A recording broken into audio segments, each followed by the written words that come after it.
Hasi algara.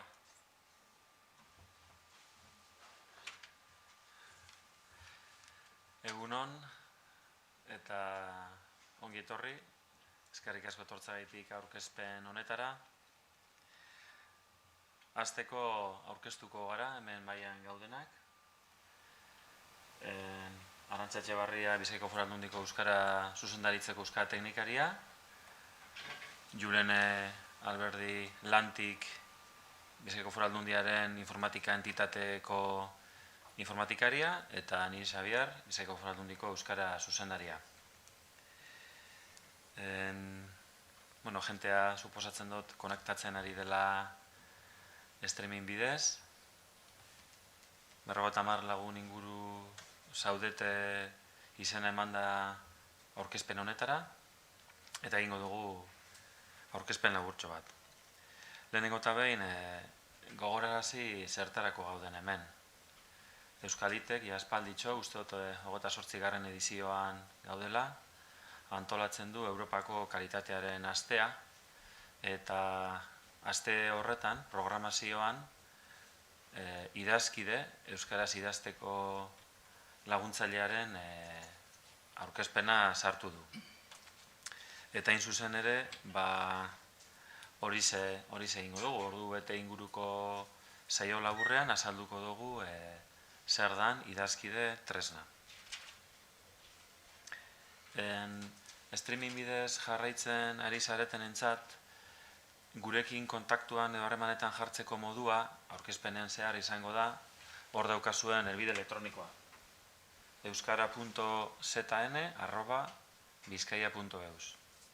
Mail hori erabiliko dugu, batez ere saioaren amaieran, zeuen ekarpenak eta jaso ahal izateko, eta zalantzei erantzun ahal izateko. Baina bien bitartean, jardunaldian zehar edozein gauza esateko badaukazue, edo arazo teknikoren bat, edozein kontu, erabili mesedez posta elektroniko hori eta guk hemetik ikusiko dugu. Eta, aurkezpenarekin hasteko gaian sartzeko esan daigun, pentsatu dugu egokiena dela ikustea zer dan idazkide. Hasieratik egitea erakustaldi laburtxo bat, idazkide zer dan azaltzeko prestakuntza modulo txiki bat sortu gendun, eta egingo duguna hain zuzen be ikusi.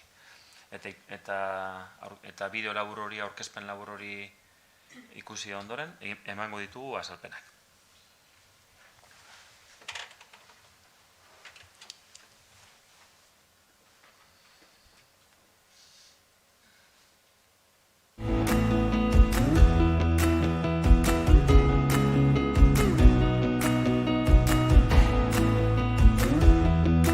Idazkide, euskara zabaltzen eta sendotzen laguntzen duen tresna da.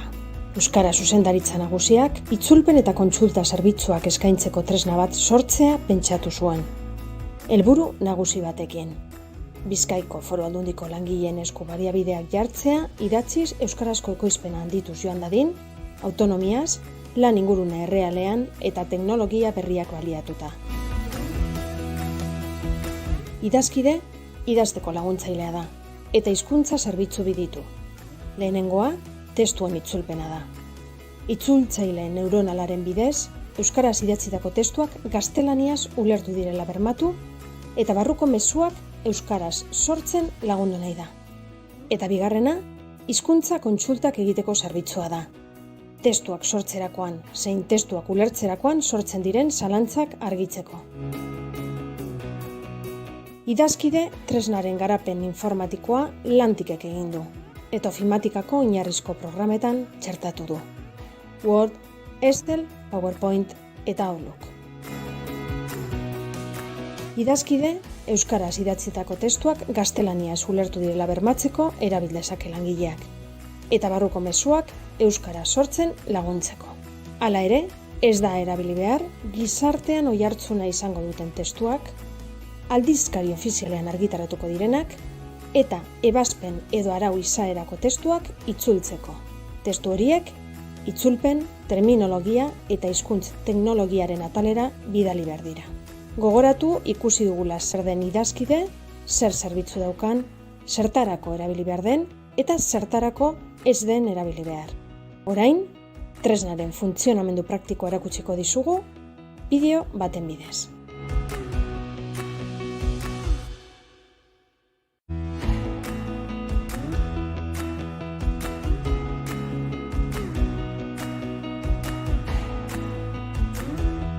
Idazkide tresnak nola lagundu aldizun eta zertarako balio duen azaldu ondoren, ikus dezagun nola erabiltzen den. Idazkide tresna gure ekipoan instalatzen dugunean, ikono hau agertuko da tresna barran. Hasiera fitxan. Ikono bera agertuko da Word, Excel, PowerPoint eta Outlooken. Idazkidek bi zerbitzu eskaintzen ditu. Lehenengoa, itzulpenak egitea da. Eta bigarrena, hizkuntza kontsultak egitea. Bi zerbitzu horiek Worden erabili ahal izateko, dokumentuak doc.isa formatua izan behar du. Idazkide ezin da erabili Worden formatu zaharrekin, doc dokumentuak, ezta ODT eta RTF formatuekin ere. Ikus dezagun nola funtzionatzen duen idazkide tresnaren itzulpen zerbitzuak. Worden testu bat idatziko dugu. Ondoren, testua saguarekin hautatu eta bi aukera ditugu. Eskuineko botoia sakatu eta idazkide aukeratu edo tresnaren ikonora joan eta nahi dugun aukera klikatu. Kasu honetan, gaztelaniatik euskarara egingo dugu itzulpena. Tresnak itzulpena emango digu. Eta botoi honekin testua kopiatu eta orri nagusira eraman dezakegu. Bigarren zerbitzua hizkuntza kontsultak egitea da. Baliteke idazkidek guztiz konbentzitzen ez gaituen testu bat ematea edo proposatutako testuarekin guztiz ziur ezagotea. Botoi honetan klik eginda, hizkuntza kontsultak egin ahal izango ditugu. Ikus dezakegunez, mezu elektroniko bat zabalduko da. Gure kontsultaren gaia adieraziko dugu eta testuaren atalean gure zalantza idatziko dugu. Testua hainbat modutan nabarmendu dezakegu. Gure zalantza idatzi ondoren, bidali botoia sakatuko dugu. Eta mezua idazkideren postontzira iritsiko da. Hau da, euskara zerbitzuko adituengana. Bidalitako kontsultaren kopia bat gure posta elektronikora iritsiko da, baita gure zalantzaren erantzuna ere. Gainera, gure ordenagailu pertsonalaren aurrean ez bagaude, Office online bertsioan ere erabil dezakegu idazkide tresna. Gogoratu, gure ekipoan idazkide instalatu ondoren, itzulpen eta kontsulta zerbitzuak erabiltzeko ikonoan klikatu besterik ez dugula egin behar. Lantokitik kanpo bazaude, ez kezkatu. Office online atarian ere erabili ahal izango duzu idazkide.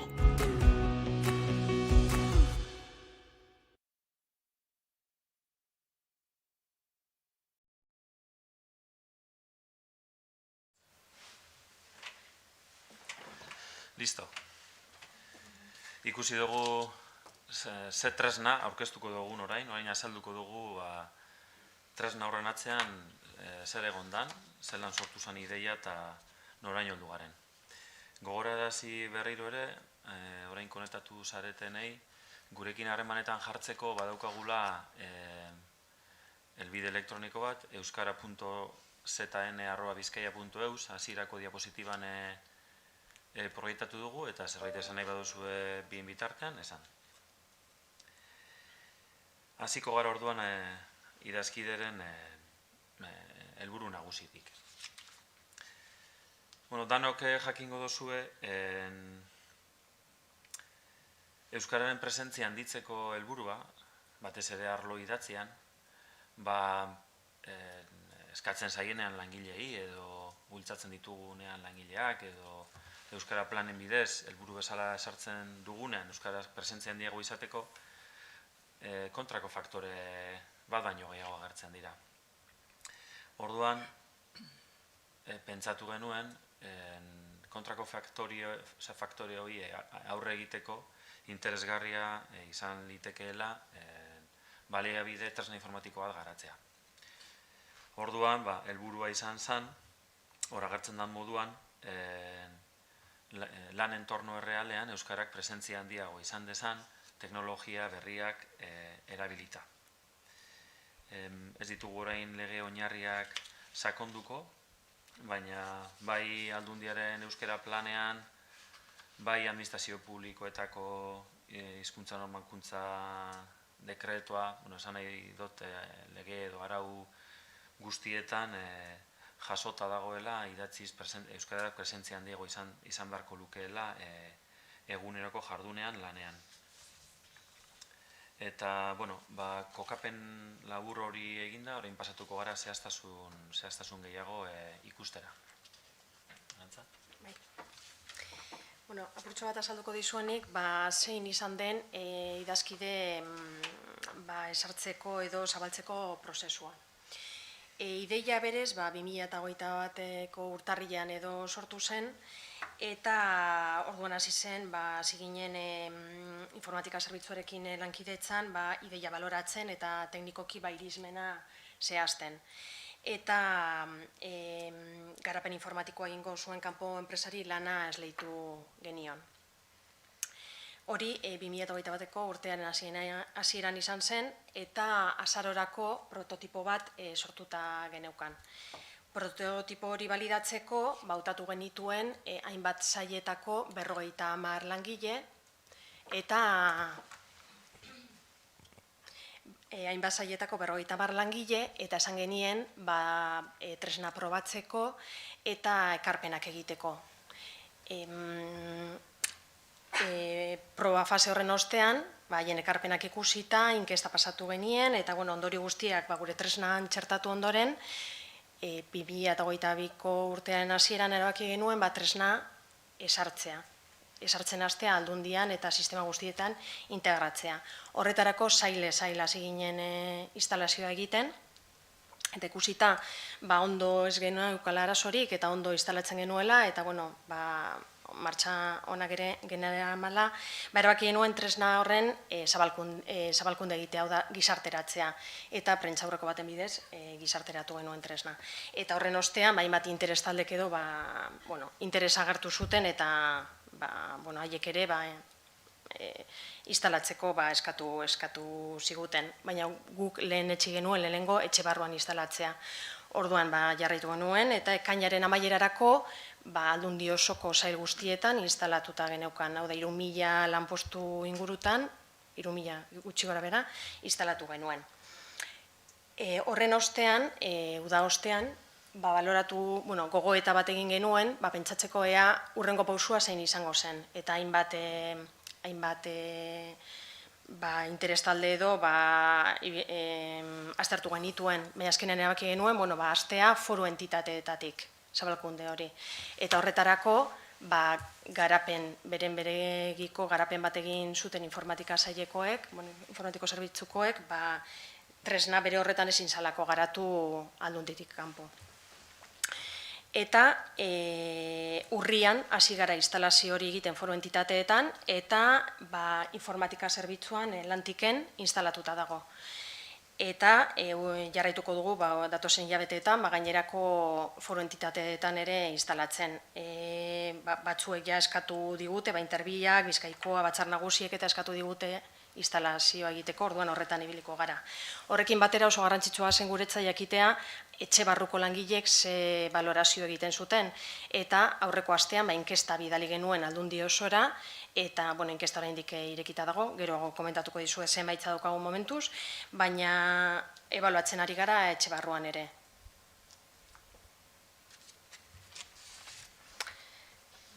Baliabidei dagokienez guk hor egin dugu gutxi gora behera, ordu kopuruen banaketa nola egiten dugun, ezta? Euskara zuzendaritzaren eta lantiken artean. Euskara zuzendaritza ordu kopuru guztien 60 inguru hartzen du, eta horretan batez ere kontsultei erantzuteko ardura daukagu, ezta? Horretarako gu badaukagu trebatzaileen sarea, eta kontsultak trebatzaileen gana heltzen dira, eta trebatzaileek erantzuten diete kontsultei. Eta horrez gain, Euskara Zuzendaritzak idazkide tresnaren garapena eta doikuntza proposatzen dio informatika zerbitzuari. Lantikek, gutxi gora bera, orduen 40 edo erabiltzen du, tresna garatzen, eta bera da proiektu osoan erreferentea tresna honena. Baliabide materialetan, horra aipatuko genuke tresnaren garapen teknologikoa, kanpo enpresa bat ibili da garapena egiten, eta gero langileen kontsulta posta elektronikora heltzen direla eta posta elektronikoaren bidez kudeatzen dira. Laburbilduz, orduan, idazkide tresna, zer da? Idazteko laguntzaile bata. Laguntza ematen du, testuak sortzerakoan. Txertatu da ofimatikako oinarrizko programetan. Horren, Excel, PowerPoint eta Outlook. Horre direlako, gehien edo, aldundi barruan edo gehien erabiltzen diren programak. Eta, bideoan ikusi duzuenez, bi zerbitzu eskaintzen ditu. Alde batetik, testuak itzultzeko aukera ematen du euskaratik gaztelaniara eta gaztelaniatik euskarara, eta horretarako itzultzaile neuronala erabiltzen du.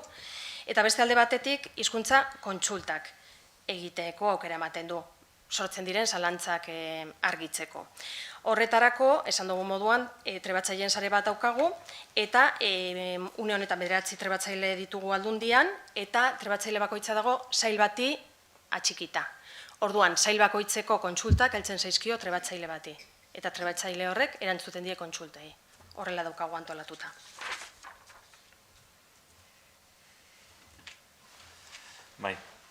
Idazkide tresnaren ahalmenak.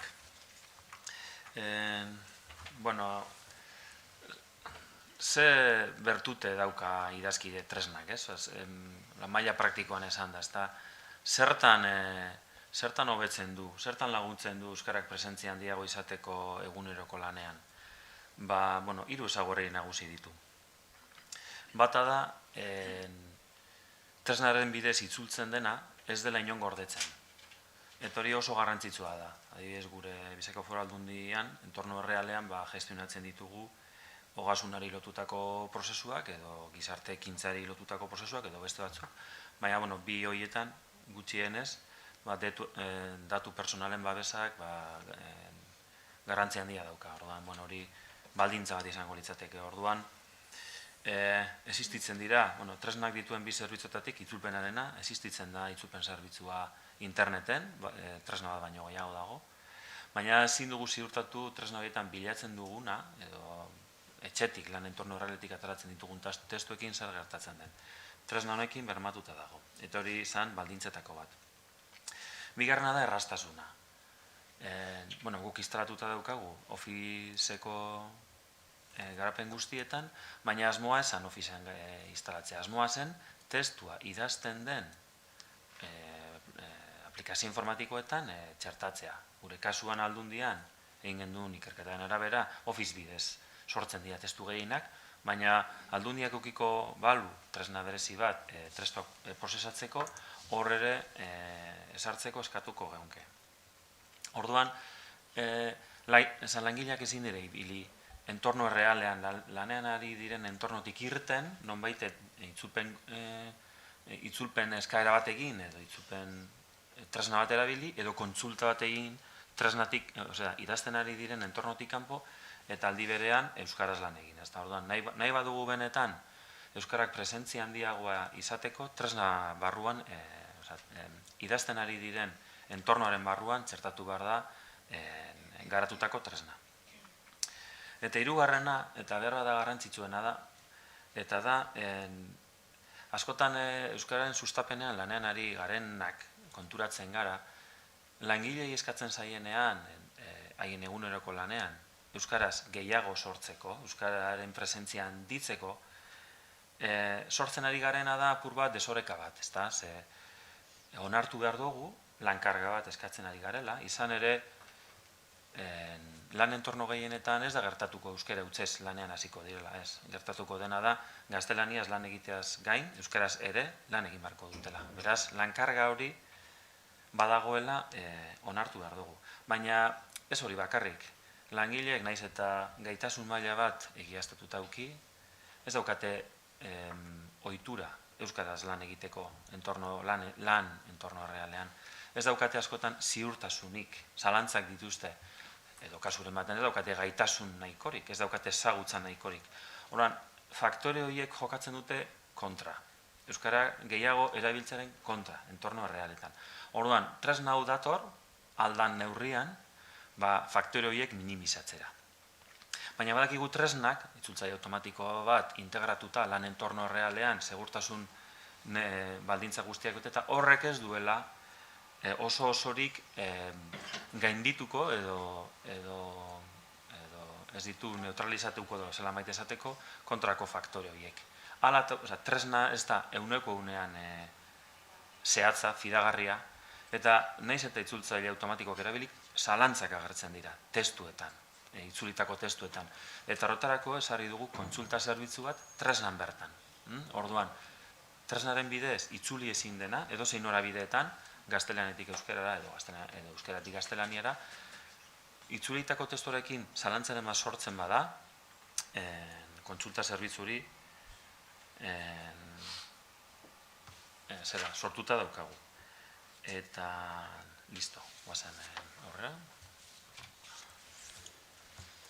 Nik orain datu batzuk emango dizkizuet idazkideri buruz, alde batetik datu kuantitatiboak eta datu kualitatiboak.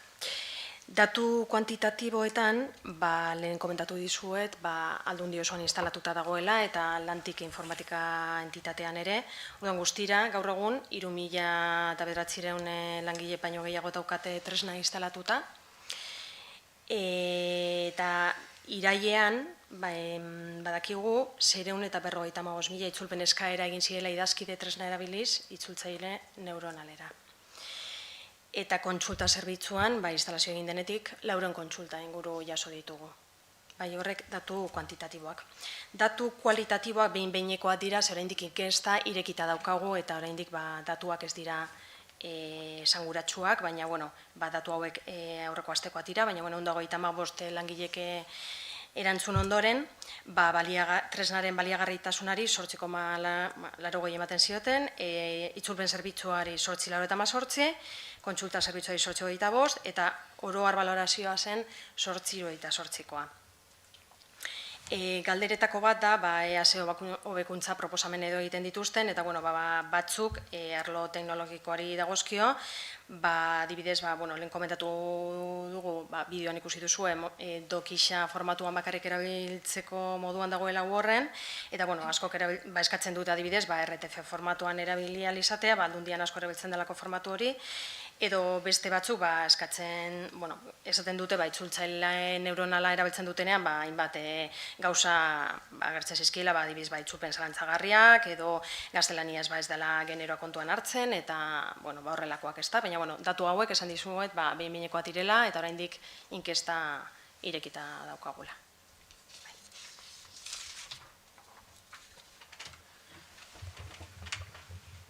Eta orain nire txanda, ondo entzuten da, ez?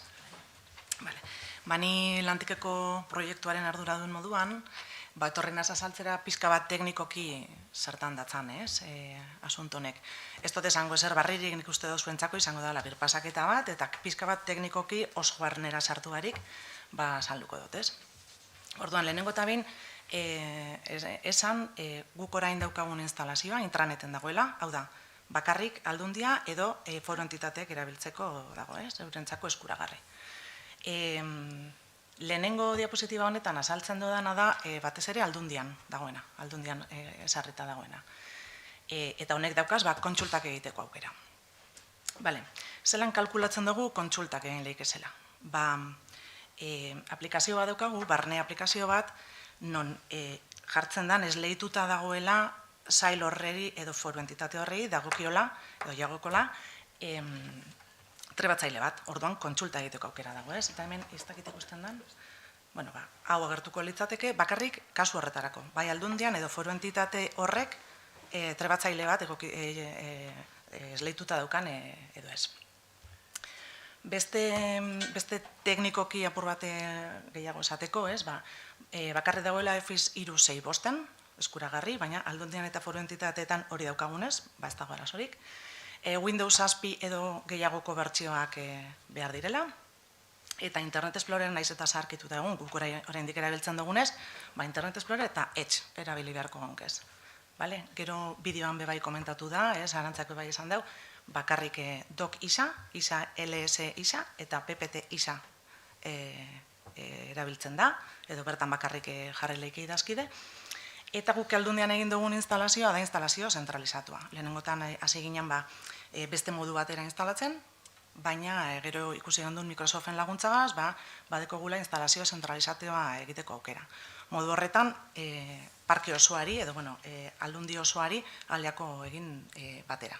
Guk esatika egin dugu, departamentuka, baina egin leike bebai dana batera. Orduan, zein da ezberdintasuna, eskema honetan, eskema berdina da, zein da ezberdintasuna, adibidez, lantiken jarri dan idazkidegaz. Ezberdintasuna da, berdin, intraneten dagoela, berdina da, intraneten dagoela, Office eta Docs eta asuntu hori berdina da, eta instalazio zentralizatu bai. Gauza teknikoak danak dira berdinak. Dagoen baldintza bakarra da, lantikek ez daukala trebatzailerik, eta horregaitik, guk kalkulu bat egiten dugu hemen, ia lantikek daukan trebatzailea edo ez, eta ez daukanez, hemen ez da agertzen kontsultak egiteko aukera. Beste foru entitate baten berdina gertatzen bada, berdin, ez da dukiko aukeratxo hori. Eta gero etorkizunari begira, erronka moduan,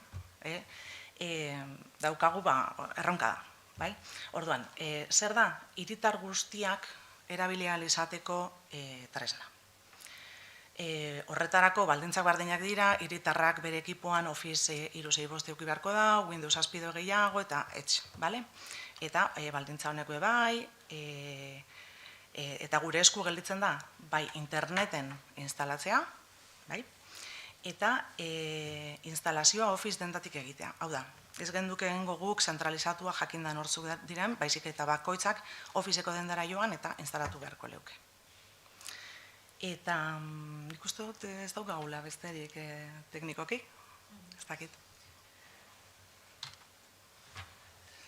Microsoftekoa, Microsoftekin batera adostutako... Bai, eurekin lankidetzan egon gara, eta bai.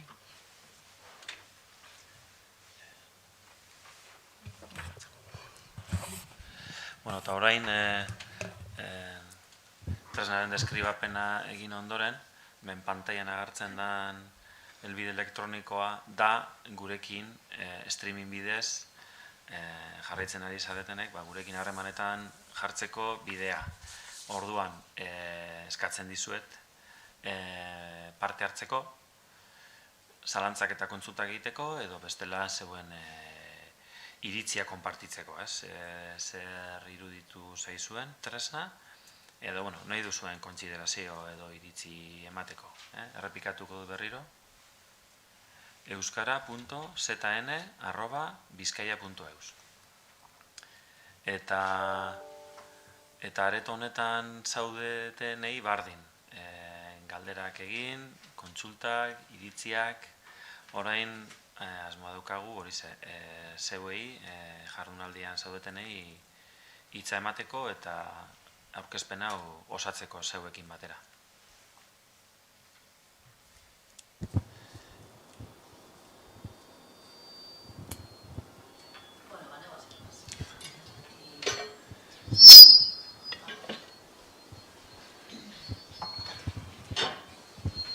Esker.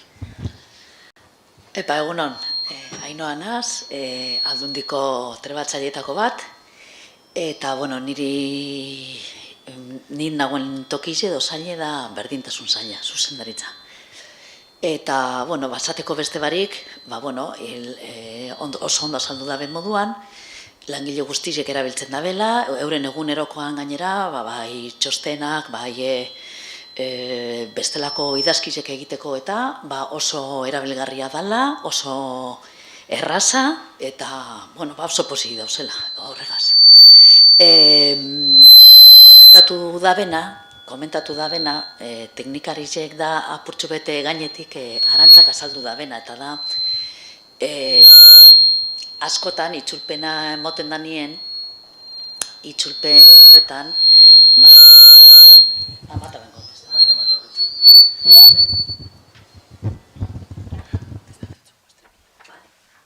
Gabezia bakarra edo litzateke edo zuzundu beharreko kontu guztize bakarra edo izango litzateke txopenak egiten direnien gazteleraz maskulino generikoa erabiltzen dela askotan. Eta horretaz gain, batzutan putzu matxista edo duela aplikazioak berak. Adibidez,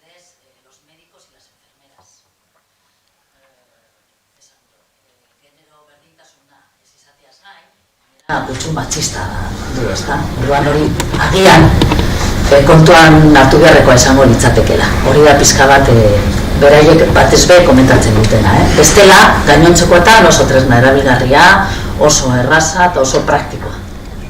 Besterik ez, eskerrik asko. Streameretik jarretzen ari zaretenak, grabatzaile batek komentatu du, tresnak harrera unauki duela eta badituela hobetu beharreko alde batzuk, adibidez generoaren trataera, maskulino bihurtzeko joera daukala. Orduan adibidez mediku jartzen badugu, mediko jarriko duela, el mediko, eta horrelako kontuak, horrelako gora berak.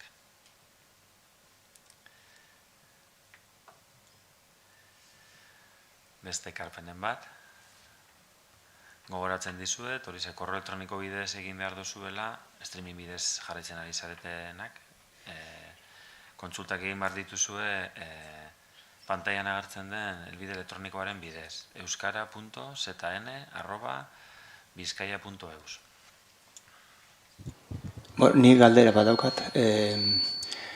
Sailen artean, esan duzue banaketa egin duzuela parteka. Orduan, gustatuko litzateke beha jakitea, ze interesgarri erabiltzen zait, ze estrategia jarraitu duzuen komplementoa esartzeko. Egin duzu despliegea sin más, egin duzu pizkat laguntza despliegeari, estrategia hori pizkatea azaldu dezakezuen, ze olako gauzetan, interesgarri erabiltzen zait, bai aldundirako edo beste erakundentako jarraitu den estrategia. Hasieran hori, lehen komentatu dut, hasi ginela urtarrian instalatzen, eta aukeratu genituen sailik txikienak edo, apurba kontrolatuta izateko hasieran, ezta? Eta kasu horretan, hasieran ezen posible instalazio automatikoa egitea, eta orduan gu pasatu ginen, trebatzaileak eta ni neu pasatu ginen, ekipos ekipo instalatzen eta langilea salpenak ematen. Zertarako zen, eta bar. Gero instalazio hori orokorra bihurtu zenean, pentsatu genuen, pilula bat sortu behar genuela, prestakuntza pilula bat, eta inzuzen ere hori izan da, hasieran ikusi duzuen bideoa, ezta? Hori ez dut esan, aldundian normalean zeharkako gai bat edo landu nahi denean, prestakuntza pilulak sortzen dira, ezta? Eta orduan guk ohiko bidea erabili dugu, prestakuntza pilula bat sortu dugu, eta langile bakoitzaren prestakuntza karpetan dago, eta orduan langile guztiek daukate pilula hori ikusteko aukera. Eta orduan horra saltzen da, zer da, zertarako erabili behar den, zertarako ez den erabili behar, eta zelan erabili behar den. Hori izan da purtxo bat estrategia. Hori izan da, ez? Bai, pizkat, estrategiari eta zatika egin duzuela, ez da? Bai. Ez aldundi oso aldi berean. Ez egin genuen hori purka-purka, eta arazorik esortzeko, batean 3.000 langile gehiago, eta horiek guztiek itzultzaile neuronalaren kontra lan egiten, asko iruditu zitzaigun, horretaz gehiago dakizue zuek, eta horregaitik erabaki zen hori, estrategia hori, apurka-apurka joatea sail, eta utzi genituen sailik handienak, azkenerako, bai. Eta hori, ekainaren amaieran, bukatuta zagoen instalazio osoa.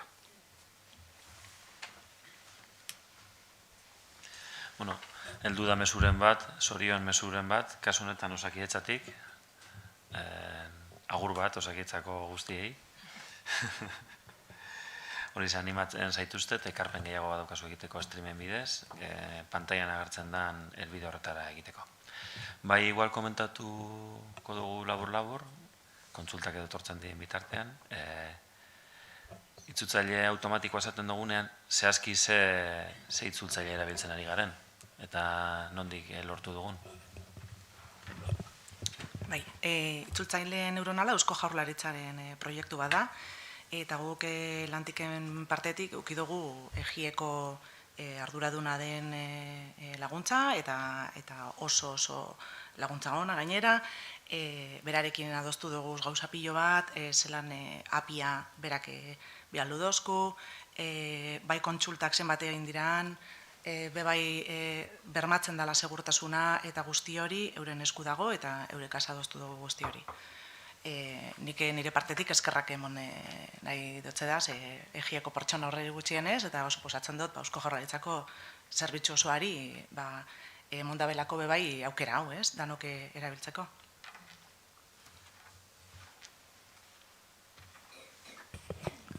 Beste ekarpenen bat, edo besterik gabe iritzia eman nahi baduzue, edo impresioak dituzuenak, aurrera. Osakidetzak bat duzu, eta ez dakit, iruditzen zaite oso tresna egokia izan behitzatekela beste erakundeetara zabaltzeko. Eta, aipatu zuen horre erronka izango dela herritar guztiei, baina hori baino lehen, pentsatu zuela eskaitzea beste hori, edo nola zuen pentsatuta. Eta data posible bat edo, ez dakit, hori zehaztea oso komplikatu izaten da normalia, baina, bueno,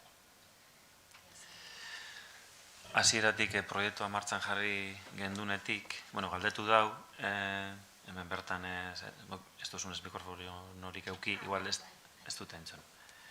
Ia beste administrazioen esku usteko, edo beste entorno batzuetan, garapen honen zesio egiteko, ia ze aurreikuspen dagoen edo, ez da, hori da, ez da.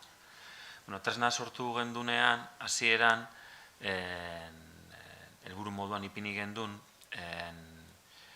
ondo joan ezkero, zabalduko gendula.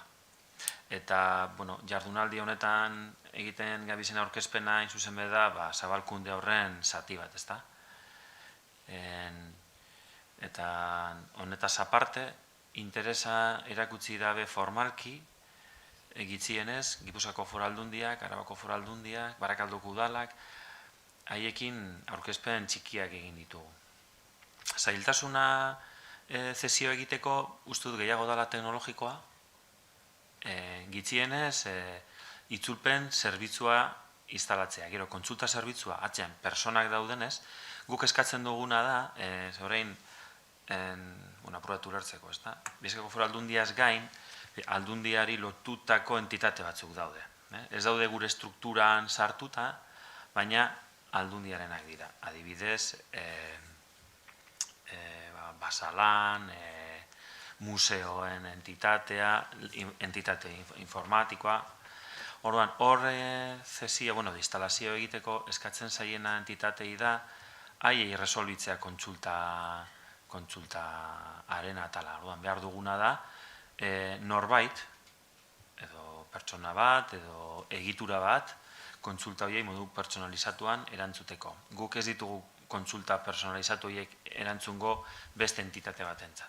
Gainera uste dut ez dela komeni, hor egiten dien kontsultak askotan komeni da trazabilitatea, zaintzea.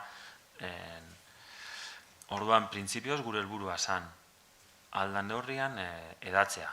Nahi baduzuzuk apur bat zailtasun teknologikoei buruz hitz egin.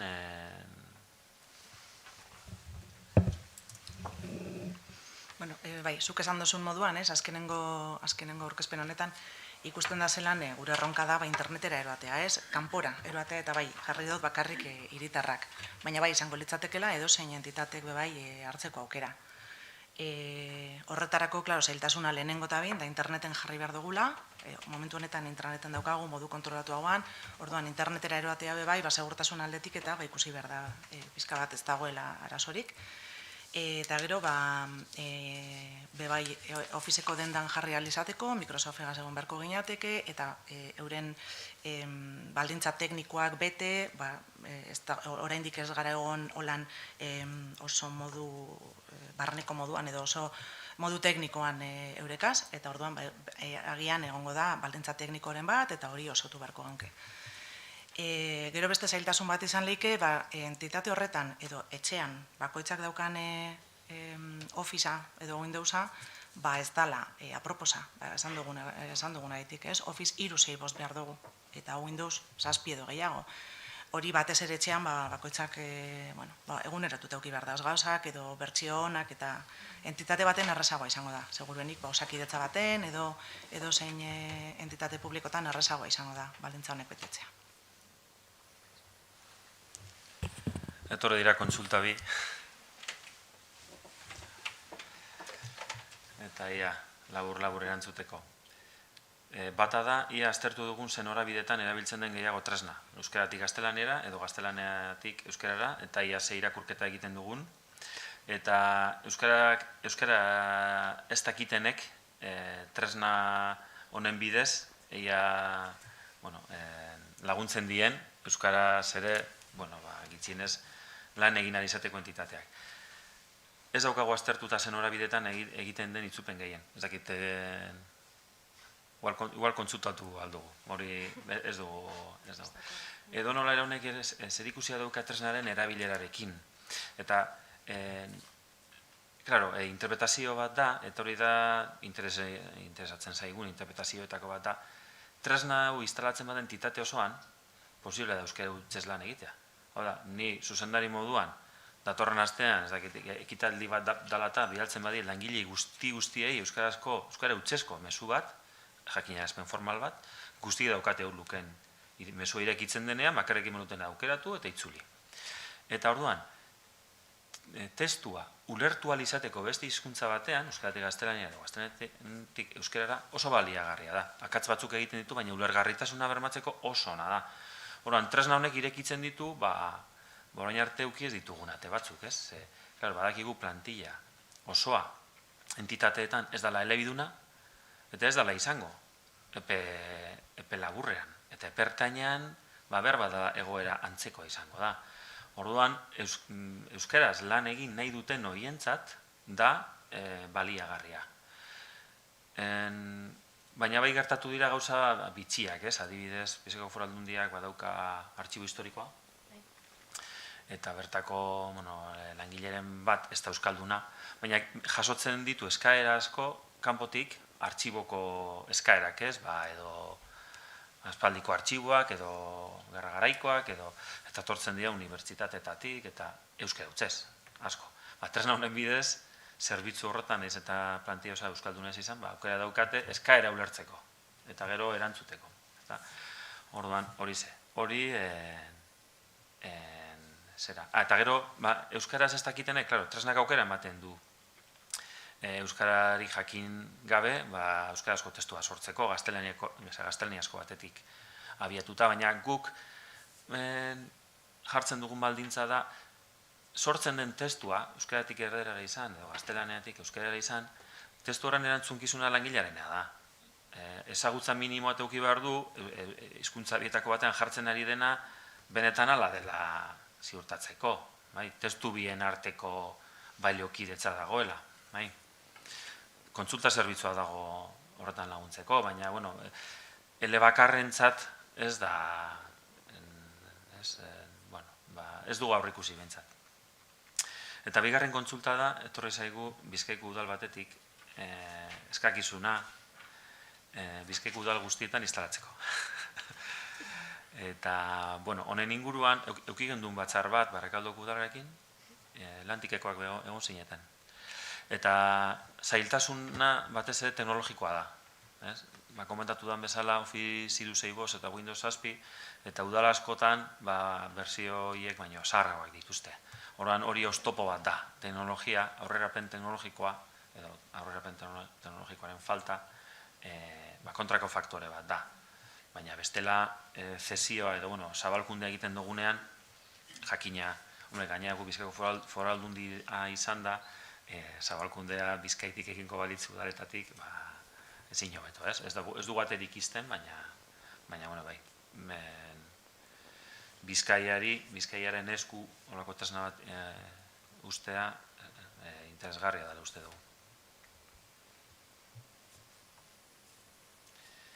Ia beste galderaren bat, edo beste kontsiderazioaren bat sartzen den.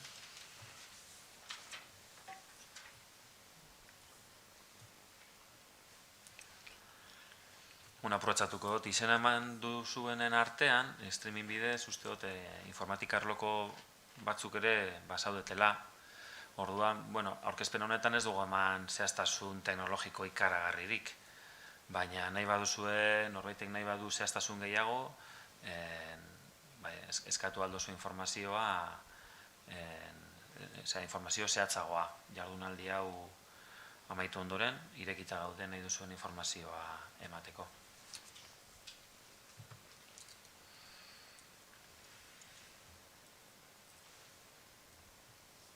Beste zalantzarik, beste ekarpenik?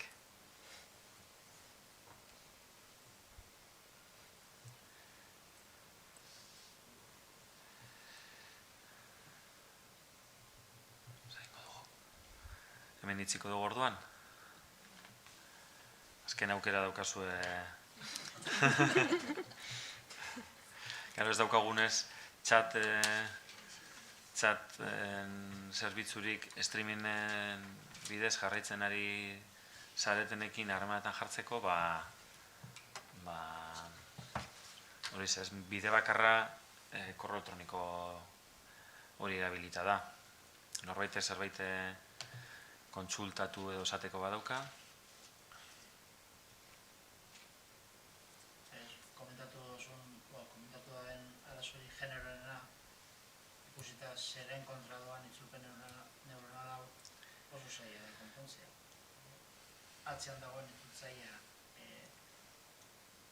handeko zontatu guztiak espada hori kontuan hartzen, guk ezin dugu makina bortzatu edo forza hori egin da gian. Eta esan behar da hor egiten diren itzulpenak ez dira inon gordetzen, beraz ez da elikatzen makina hori. Eta orduen atzean dagoen makina elikatzen ez da neurrian, jarraituko dago akatz horrek esaten. Bai, hemen batek komentatzen du generoaren arazoa, edo beste arazo batzuk, itzulpen tresnaren adirela, ezta? Eusko Jaurlaritzaren esku dagoen itzultzaile neuronalaren zailtasuna dela, ez duela konpontzen. Eta gainera, egiten diren itzulpenak ez direnez gordetzen, egiten diren kontsultak ez direnez gordetzen, ez da elikatzen jatorrizkoa. Espero dezagun teknologiak hori konpontzeko aukera ematea. Baina bai, hori egitate bat da. Bai, gainera, kostiente dide, esan dute, uste dute, balorazio ikin anien, esan egin garbala, ikusten dana, eta bakoitzak dara ikusperitik, ez dago zabada hori konpontzerik dagoen, edo ez, jakin badakizi eta jakitzuk gauza. Bestela, eure proposatzen denena zan, komentatu nuztu dana da, agian, igual, izelekela, balako abisu edo ohartxoak edo jartzea, kontuan hartu, itzulpenak egiten direnean, edo gaztelerazko itzulpenak egiten denean, askotan, askotan generikoa ematen dituela, zinaz jakina arazpen bat, edo lako ohartxo bat, beste bat. Bai, trebatzaile batek komentatu du, langileak jakitun dauzela, generoaren arazo hori badagoela. Eta, komentatu du, litzatekela gara txartu gongo, entitate barruan, hori informatzea, ezta? Esatea kontuz, euskeratik gaztelaniara erabiltzen denean tresna, generoaren berrikusketa bat egin behar dela. Ia nola resolbitu duen generoaren zailtasun hori.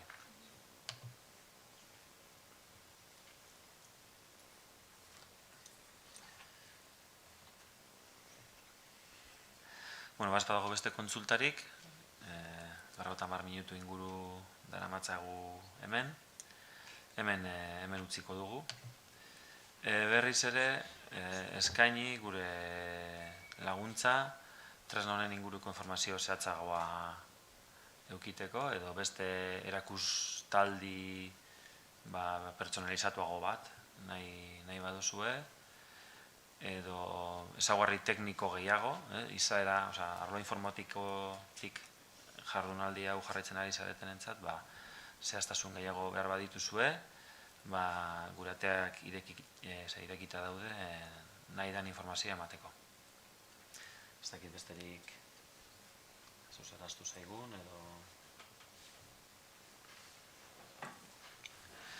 Listo, orduan hemen utziko dugu, besterik gabe gogorarazi, amaitzeko, Euskaliten, Europako kalitatearen astearen barruan programatutako jardunaldi bat izan dela hau. Aste honetan jardunaldi batzuk plenariak esan daigun Euskalduna jauregien izango dira, baina egun horietatik aparte, aste osoan zehar, honen moduko jardunaldiak jarraitzeko aukera eukiko duzu. Eskerrik asko hemen zaudeten guztiei eta streaming bidez jarraitzen ari zaten guztiei, eta Euskaliti aurkezpen hau egiteko aukera emategitik. Besterik gabe, hemen utziko dugu.